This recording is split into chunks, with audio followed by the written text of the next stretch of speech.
China is now waging a war in what a former Philippine military chief said was a gray zone where the fighting goes on without guns but with information, investments, and other tactics to pursue its strategic objectives in the Philippines.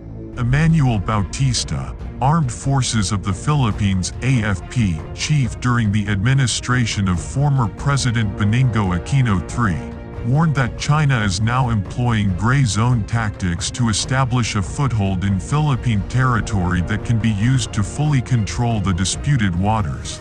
The Philippines, Bautista said, is being affected not just militarily but in other aspects in what we call the gray zone strategy.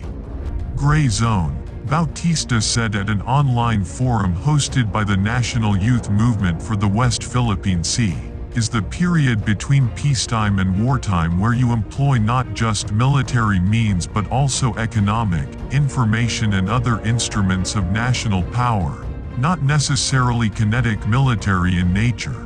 These tactics don't breach the threshold of escalation and are calibrated to achieve military objectives without starting a conventional warfare.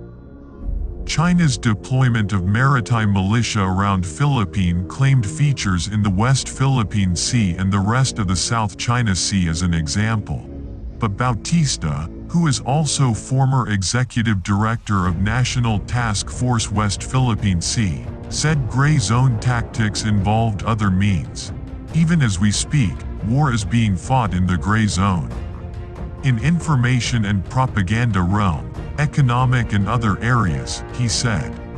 He urged the Philippine government to be wary of Chinese non-military actions because of their security implications.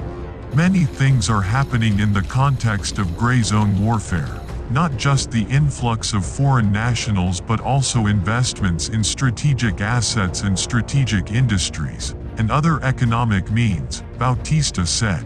Several senators have recently raised security concerns over the influx into the Philippines of at least 28,000 Chinese nationals who had been allowed entry as retirees. Their average age is 35 years old.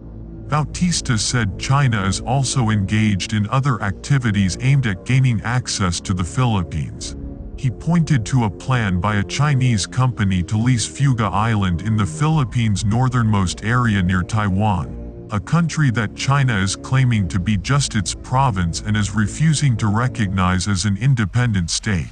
Bautista also cited the plan to build an international airport in Sangley in Cavite province on land being used by the Philippine Navy as a base.